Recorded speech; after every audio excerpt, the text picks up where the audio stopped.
학창 시절에 시험을 보면 답안지는 잘 쓴 것 같은데 성적은 생각만큼 안 나올 때가 있습니다.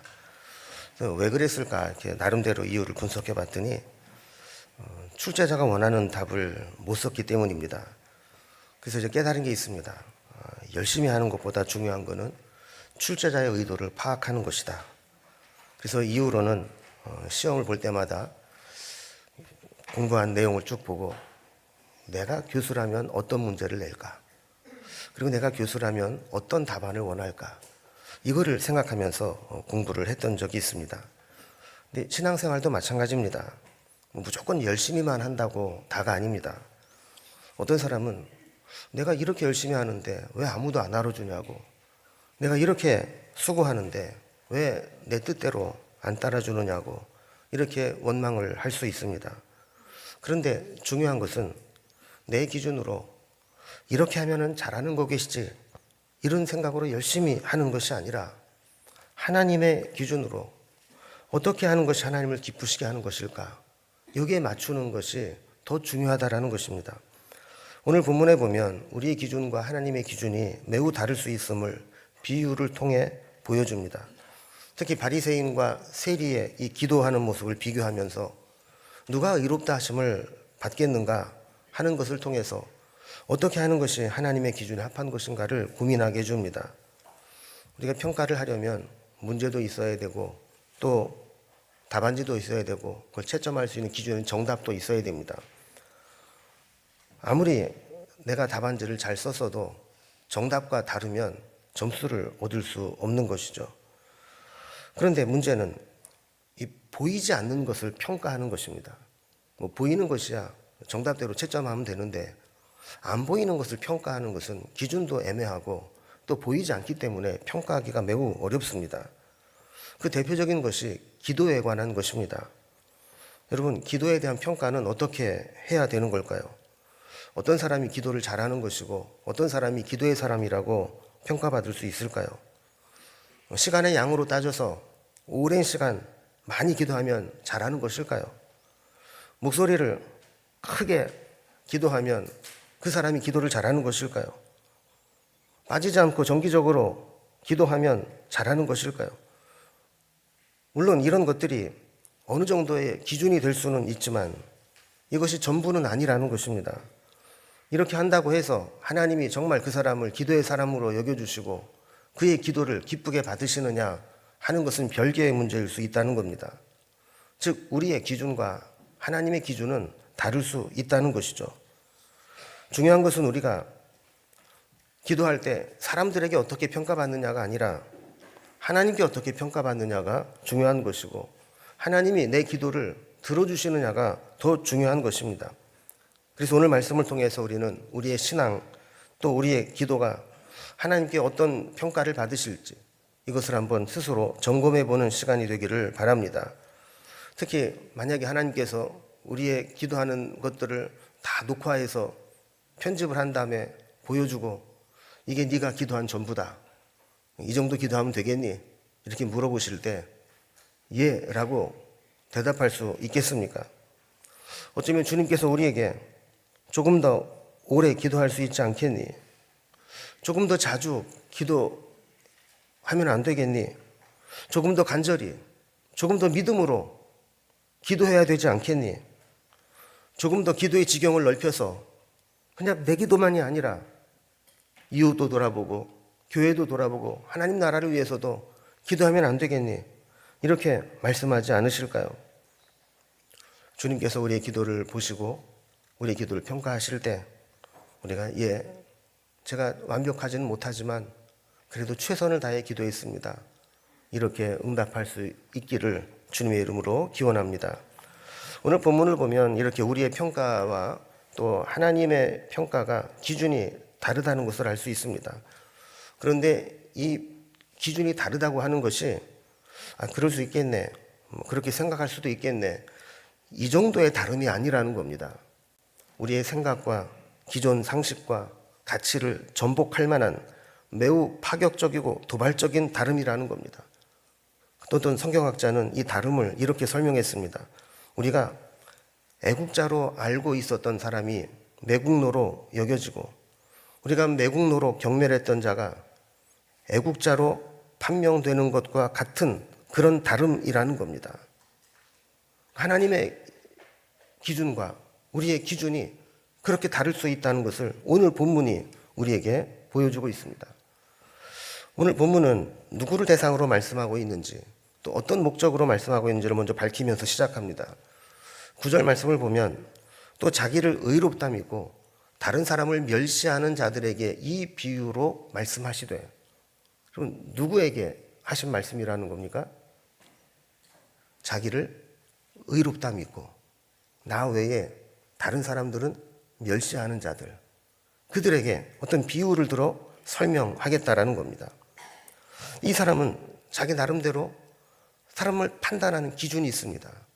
자기는 그 기준대로 열심히 살아서 의로운 사람이고, 나처럼 살지 못하는 다른 사람은 그렇지 못한 무시해도 되는 그런 사람으로 판정짓고 있다라는 겁니다.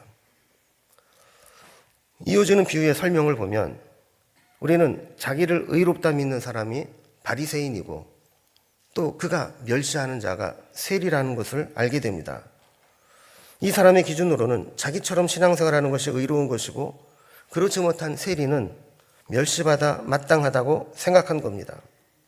그런데 이 비유의 결론 14절을 보면 주님의 평가는 완전히 달랐습니다. 저 바리새인이 아니고 이 사람 세리가 의롭다 하심을 받고 그의 집으로 내려갔느니라. 누가 의롭다 하심 받았느냐? 네가 멸시하는 저 세리가 의롭다 함 받았고 너는 아니다. 주님은 그렇게 평가하시는 겁니다.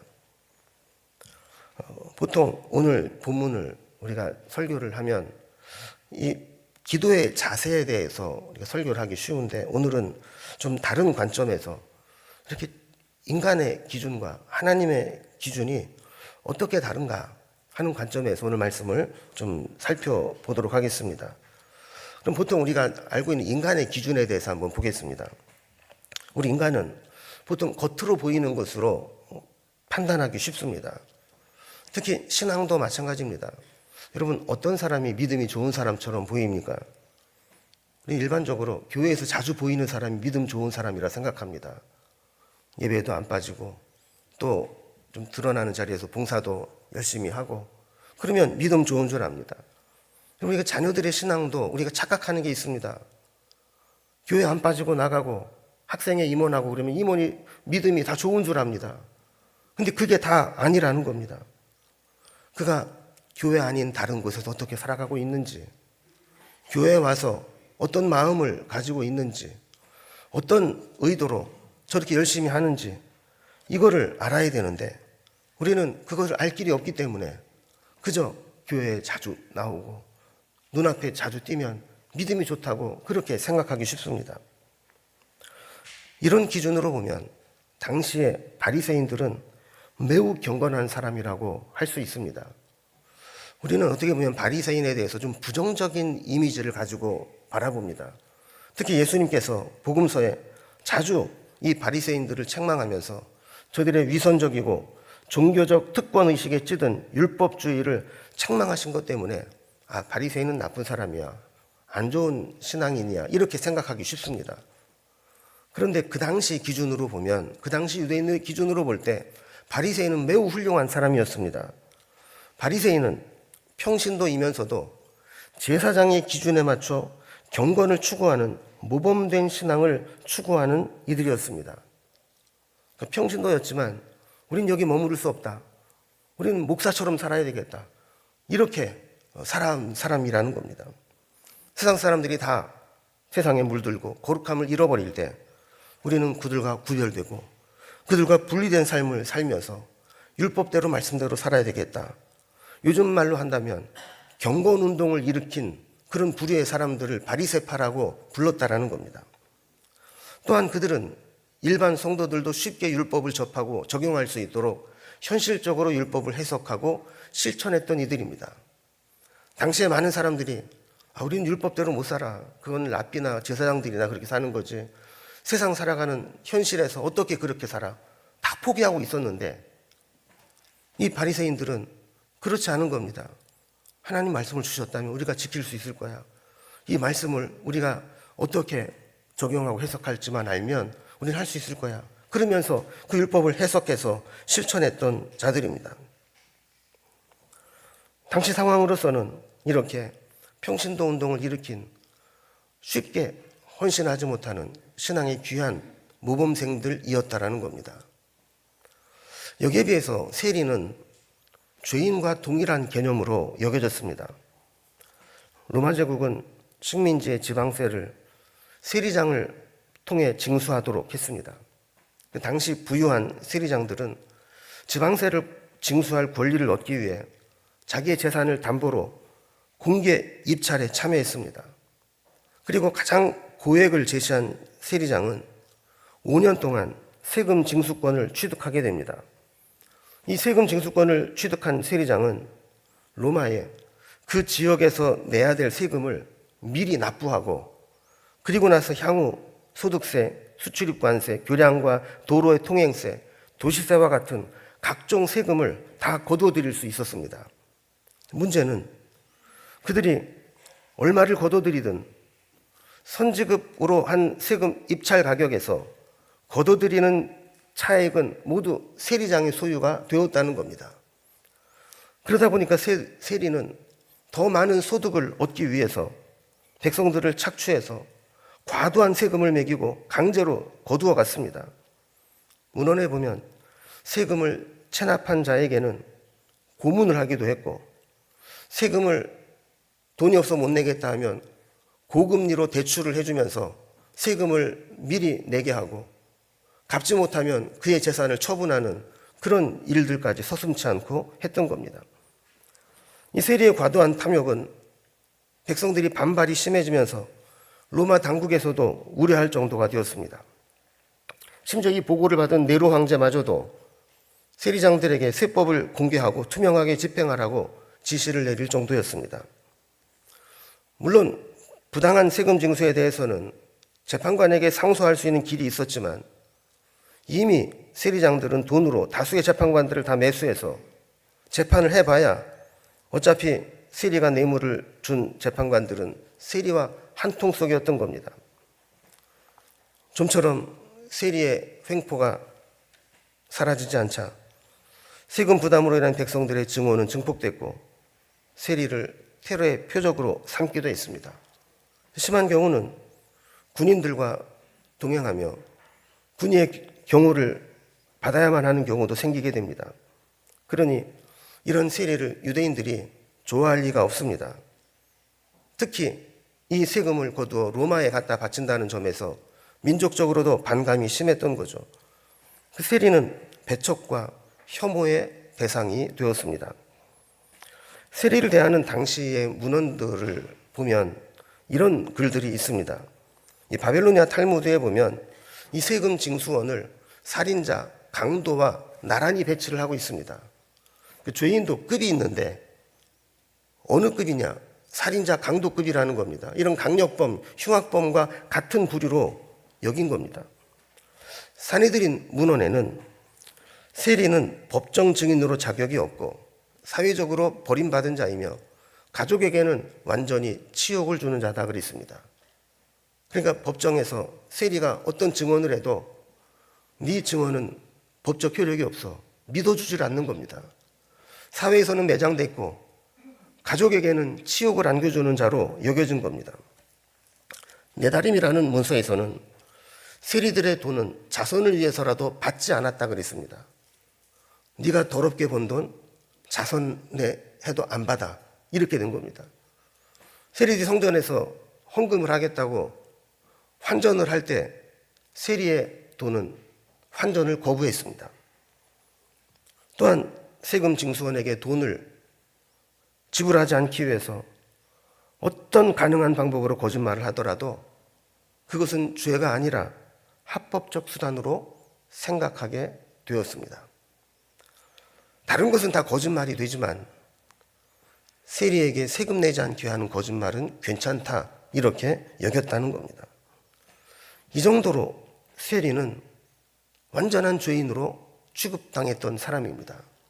그러니까 당시에 일반적인 사람들의 기준으로 본다면 바리새인은 매우 경건한 의인이고 세리는 아주 흉악한 죄인이라 생각하기 쉽습니다. 그러나 성경은 대중이 존경하고 경건하게 사는 것처럼 보이는 이가 오히려 하나님께 인정받지 못할 수 있고 모두가 경멸하는 죄인이지만 그가 하나님 앞에 잘못을 뉘우치고 통회하는 마음으로 은혜를 구하기만 한다면 오히려 그가 하나님이 기뻐하는 자가 될 수 있다고 말씀하는 겁니다. 그 사람의 기준과 하나님의 기준 이렇게 다르다는 겁니다. 자, 그렇다면 하나님의 기준은 어떠할까요? 하나님은 인간처럼 어떤 외적인 기준으로 일반화해서 평가하지 않습니다. 인간의 판단 기준이 잘못될 수밖에 없는 이유는 겉으로 보이는 외적인 잣대로 그를 평가하기 쉽다라는 겁니다. 그리고 그 보이는 것 하나로 그 사람의 전체를 판단하는 일반화의 경향이 있다는 겁니다. 우리도 그렇지 않습니까? 어떤 사람을 평가할 때 저 사람 나한테 이렇게 잘못했어. 그러니까 저 사람 나쁜 사람이야. 또 저 사람 나한테 이렇게 잘해줬어. 그러니까 좋은 사람이야. 이렇게 일반화하기가 쉽다라는 겁니다. 그러나 하나님은 이런 기준으로 우리를 평가하지 않는다는 겁니다. 그가 하나님 앞에 어떤 자세로 나오느냐를 보시는 거죠. 바리새인은 외적으로는 매우 훌륭한 신앙인처럼 보이지만 실제로는 자기를 의롭다 여기고 자기처럼 하지 못하는 사람들을 보면서 미워하고 비난하고 배척하는 마음을 가지고 살아온 겁니다. 그러니까 하나님의 기준으로 볼 때 그는 결코 인정받을 수 없는 것이죠. 10절에 보면 이 비유가 시작됩니다. 두 사람이 기도하러 성전에 올라갔는데 하나는 바리새인이고 하나는 세리라 그랬습니다. 지금 배경을 설명한 그런 사람들입니다. 먼저 바리새인의 기도가 묘사됩니다. 11절에 보면 바리새인은 서서 따로 기도했다 그럽니다. 서서 따로 기도했다라는 것은 자신의 기도가 다른 사람의 기도와 동급으로 취급돼서는 안 된다는 겁니다. 그리고 따로 다른 사람들에게 주목받고 인정받아야 된다는 겁니다. 전 이 사람의 기도를 제가 이름을 붙여봤어요. 관종 기도. 관심 받고 싶은 종자들의 기도인 거죠.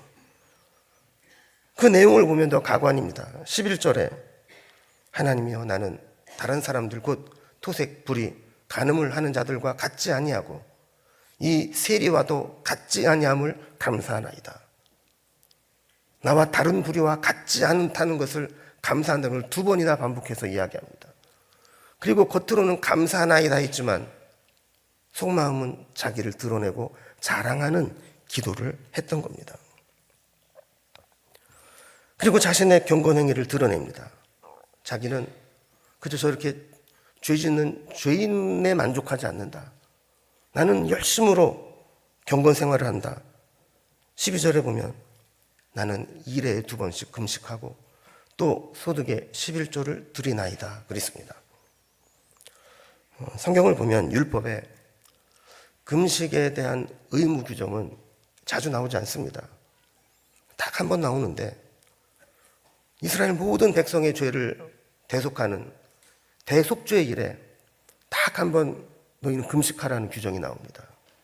우리 죄를 고백하고 사함받는 거니까 그날은 금식해야 되지 않겠니? 이런 거죠. 그러니까 율법을 지키는 자들도 굳이 이 금식을 의무를 행한다고 한다면 1년에 한 번만 하면 율법을 지키는 겁니다. 그런데 이 바리새인은 어떻게 한다고 그래요? 1회에 2번씩. 매주 이틀씩인지 2끼씩인지는 모르지만 금식을 했다라는 겁니다. 또한 소득의 11조를 드리나이다 그랬습니다. 이 이야기는 뭐냐면 당시에 11조가 하나님 말씀에는 있지만 율법 조항에는 있지만 많은 사람들이 지키지 않고 있었다는 겁니다. 그런데 자기는 그 말씀대로 철저하게 11조 생활하고 있다라는 것을 드러내는 겁니다. 여러분, 이게 금식하고 11조하며 경건 생활을 실천하는 것 결코 잘못된 일이 아닙니다. 누구라도 이 말씀에 순종하고 힘써 경건 생활을 해야 합니다. 그러나 나의 선행으로 인해서 자기를 드러내는 교만이 되거나 그것 때문에 다른 사람을 멸시하고 정죄하는 근거가 되어서는 안 되는 것입니다. 예전에 어떤 선배로부터 들은 이야기가 있습니다. 나 의인 되고자 다른 사람 죄인 만들어서는 안 된다라는 것입니다. 어떤 사람은 자기 소신껏 잘못된 관행을 깨고 의롭게 살겠다고 나섭니다.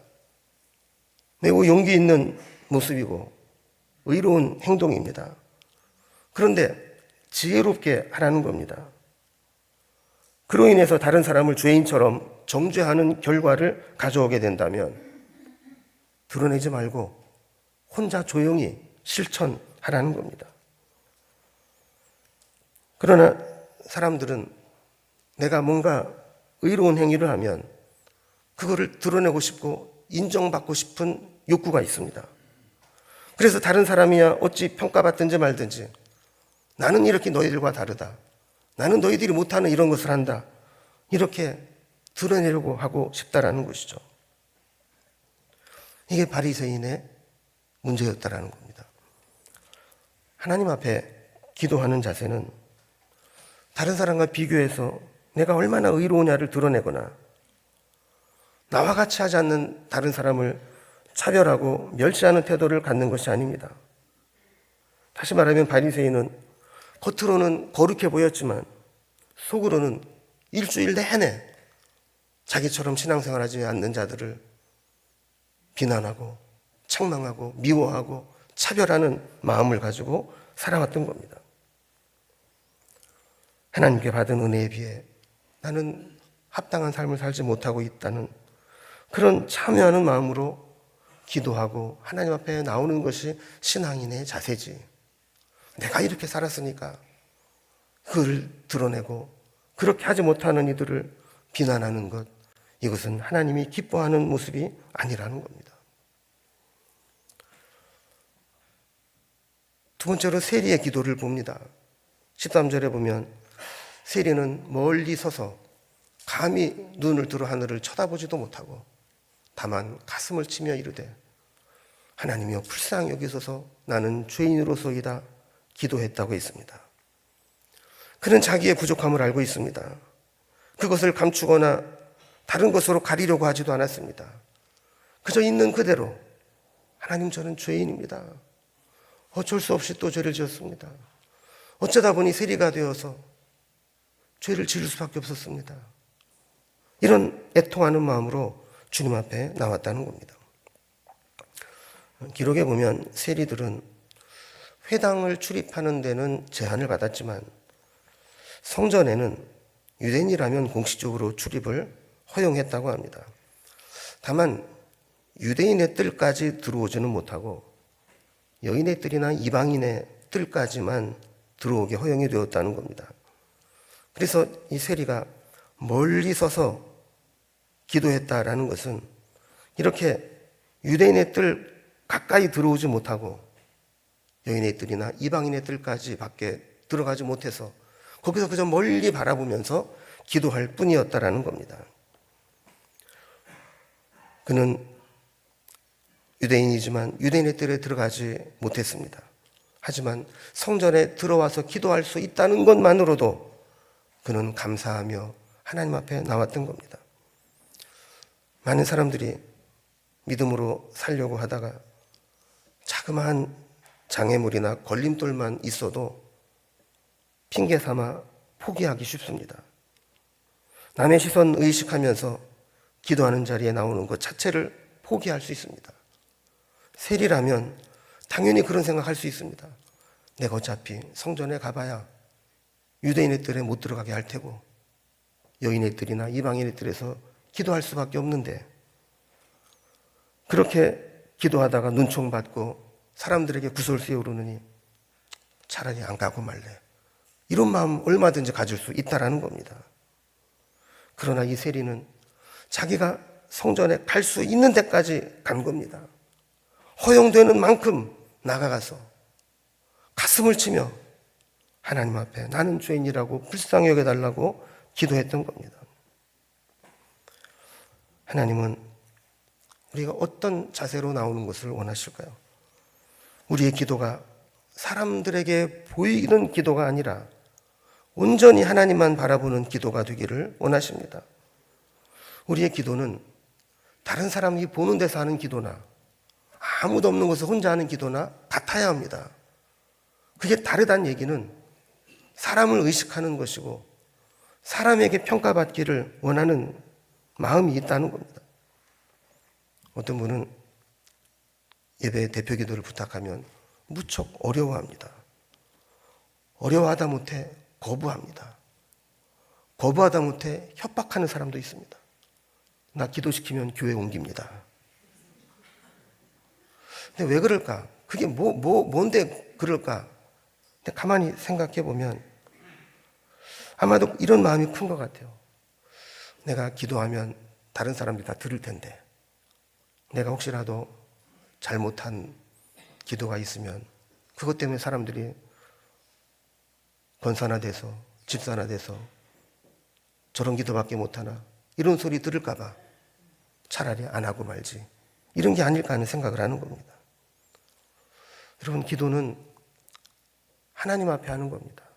기도에 대한 평가는 하나님이 하시는 겁니다. 문제는 우리가 얼마나 진실하게, 얼마나 하나님 앞에 우리의 속마음을 내어놓느냐가 중요한 겁니다.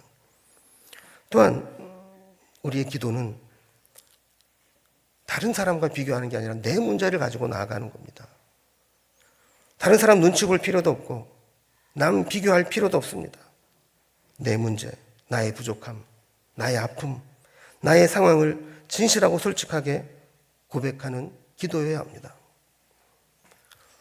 이런 웃지 못할 이야기가 있습니다. 목사는 설교로 성도의 잘못을 지적하고 성도는 대표 기도로 목사에 대한 불만을 토로한다. 제가 상당히 순화해서 이렇게 표현을 한 겁니다. 목사는 설교로 성도를 까고 성도는 대표 기도로 목사를 깐다. 이게 원래 원문인데, 여러분, 설교는 사람에게 지적하기 위해 하는 게 아닙니다. 하나님 말씀은 이런 겁니다. 선포하고 그 말씀대로 성도들이 살아갈 수 있도록 격려하는 겁니다. 기도도 누구를 원망하고 불평하기 위해서 하는 게 아닙니다. 우리의 부족함을 하나님께 아뢰고 하나님의 은혜를 구하는 것이 기도입니다. 우리의 기도, 우리의 신앙은 사람의 평가가 기준이 되어서는 안 됩니다. 사람의 기준으로는 바리새인이 의로운 사람이고 세리는 용서받지 못할 죄인처럼 보이지만 오늘 주님은 세리가 의롭다함을 받고 바리새인은 책망을 받게 된 겁니다. 14절 하반절에 오늘 말씀의 결론이 나옵니다. 무릇 자기를 높이는 자는 낮아질 것이고 자기를 낮추는 자는 높아지리라. 자기를 드러내고 높이는 자는 하나님이 낮추십니다. 그러나 자기를 스스로 낮추는 자는 하나님이 때가 되면 높여주신다는 겁니다. 우리가 입으로는 하나님의 은혜가 필요한 죄인이라고 고백하면서도 실제로는 자기를 드러내고 싶어하고 다른 사람을 무시하는 바리새인과 같은 모습, 이것이 어쩌면 우리 속에도 남아있을 수 있습니다. 주님 앞에 나올 때 세리와 같은 마음으로 나올 수 있기를 바랍니다.